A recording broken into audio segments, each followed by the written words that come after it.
Kapan saatnya melihat suatu pendapat sebagai interpretasi? Interpretasi itu apa Pak? Ijtihad. Ijtihad itu apa Pak? Hasil pemikiran yang mungkin benar, bukan absolut mutlak benar.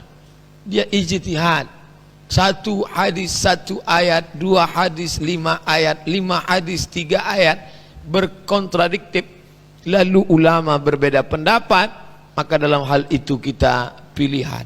Saat itu kita tidak bisa mengatakan kamu mengkafirkan, membid'ahkan, karena ini domainnya kita berlapang dada menerima perbedaan. Mana contohnya? Nih dalam hal menggerakkan telunjuk, maka saya buat situ gambar telunjuk. Hadisnya yang satu mengatakan, yang sebelah kanan Rasulullah mengangkat telunjuknya, tidak menggerakkannya, tidak bergerak. Yang sebelah kiri mengatakan Rasulullah mengangkat telunjuknya dan menggerakkannya. Itu kan beda tuh. Yang satu mengatakan mengangkat, menggerak. Yang satu mengatakan mengangkat, tidak menggerak. Saat ada dua begini, maka ulama berijtihad. Inilah hasil ijtihad ulama. Menurut mazhab Maliki, menggerakkan jari telunjuk dari awal hingga akhir. Menurut mazhab Hambali, mengangkat telunjuk ketika pada lafaz illallah. Menurut mazhab Hanafi, mengangkat telunjuk pada lafaz la ilaha, kemudian turun pada lafaz Allah. Menurut mazhab Syafi'i, mengangkat telunjuk pada lafaz illallah hingga akhir tasyahud tanpa menggerakkan telunjuk. Dalam hal ini tak bisa kita katakan yang benar ini hanya ini, selain daripada ini pelaku bid'ah masuk neraka. Oh, tak bisa. Disinilah orang mesti berlapang dada menerima perbedaan. Jadi saya dari awal tadi saya jelaskan kapan kita mesti merasa paling benar dan kapan kita merasa kebenaran itu adalah kue yang boleh dibagi-bagi. Dalam hal masalah tauhid Allah, kita wajib merasa paling benar. Selain akidah tauhid, salah. Dalam hal mengatakan Allah itu tunggal kul wallahu ahad, Allahu samad, kita harus merasa meyakin inilah akidah yang paling benar.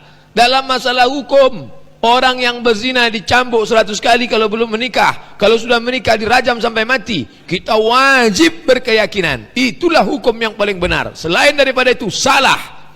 Tapi dalam masalah yang ulama berbeda pendapat, maka kita berlapang dada, pilih salah satu. Selama tak keluar dari yang 4 atau ada ijtihad ulama yang lain, silakanlah. Ustaz pilih yang mana? Saya mengangkat pada lafaz illallah. At-tahiyatul mubarakatus salawatut thayyibatu lillah. Assalamu alayka ayuhan nabi wa rahmatullahi wabarakatuh. Wassalamu alayna wa ala ibadillahi salihin. Ashhadu an la ilaha illallah. Saya ikut mazhab Syafi'i, tapi saya tak pernah menyalahkan Maliki yang bergerak dari awal sampai akhir. At-tahiyatul mubarakatuh. Saya tak pernah menyalahkan Hanafi yang mengangkat sekali Ashhadu an la ilaha illallah, karena tak keluar dari mazhab yang 4, Hanafi, Maliki, Syafi'i, Hambali. Kalau ada nanti yang mengangkat sekali 4, salah. Nah, sudah keluar dari yang ini, tak satu pun ulama. Tak betul. Tak betul gaya dia. Jadi waktu buka bersama kemarin, pas buka bersama kemarin di BI, Bank Indonesia, berjumpa Pak calon gubernur yang dulu, Erizal. Ya? Siapa namanya? Bukan. John Erizal. Pas jumpa, Ustadz Abdul Somad, apa kabar? Ingat Bapak sama saya? Ingat. Dulu saya pernah datang ke masjid pas Ustadz ceramah di situ. Terus Ustadz bilang, kalau begini itu mazhabnya John Erizal. Ingat deh. Itu bukan mazhab yang 4. Jadi dalam hal ini berlapang dada. Yang ekstrim dalam hal ini robahlah dari ekstrim ke es krim. Lunak, lembut dan manis. Bukan keras, ekstrim. Bergerak, salah. Salah. Kalau gara-gara telunjuk kita mengkafirkan orang, yang ketawa itu siapa? Yang enggak sholat. Di luar sana ada majelis tak sholat, jamaahnya tak banyak, cuma 4 orang, 1, 2, 3, 4, majelis gapri, pala 6. Kami berempat cuma tak ada kelahi, solid bukan main. Sakit 1 orang, wow sibuk nyarikan obat, bawa apel 2 kilo. Kenapa? Karena kalau bertiga tak bisa main. Solid. Ini tim inti nih. SMS terus, apa kabar bro? Kapan sehat? Orang yang salat malah berkelahi.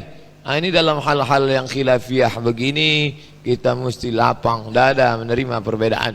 Kalau ada orang yang menyulut masalah khilafiyah, maka ada 2 kemungkinan. Yang pertama, dia jahil dalam fikih dakwah.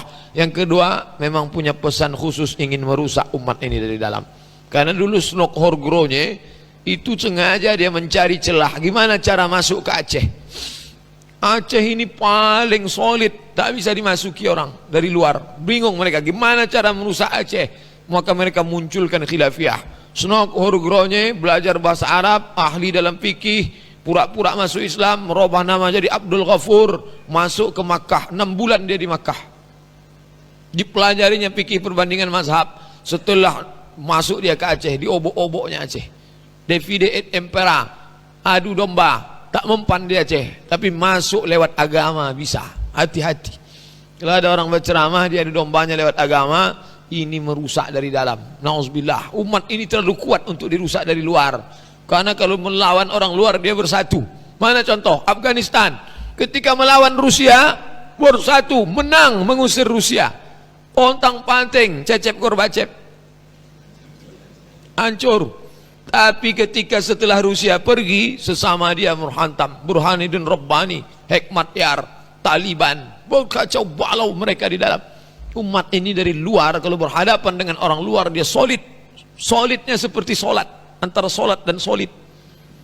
Tapi kalau sudah masuk dari dalam, wah, umat ini jangan sampai hancur. Saya dulu akrab sama dia Pak Ustadz, kami akrab betul. Kenapa kalian rusak? Gara-gara telunjuk. Kan tipis sekali. Akhirnya sama macam yang tertulis di belakang gerobak truk. Bukan perpisahan yang kutangisi, caronan tidak lama. Rusak persahabatan hanya gara-gara telunjuk. Saya tak pernah mempermasalahkan. Tapi ketika antum tidak mempermasalahkan orang yang akidahnya rusak, itu tak betul. Friend, ayo sholat yuk. Aku dah sholat. Tadi tak ada kuliah engkau sholat. Pejam aja mata. Dah. Oh tak apa-apalah, itu pendapatmu, pendapat saya lain. Oh tak bisa. Ini namanya sholat eleng. Sholat eleng itu cukup pegang keyboard. Kalau dia sedang ngetik-ngetik aja. Pas azan, hayya 'alas shalah. Dah. Kau tak sholat.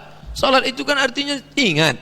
Aqimis salata li zikri. Dirikanlah salat untuk mengingat aku. Aku sudah ingat, dah hafal pula di ayatnya.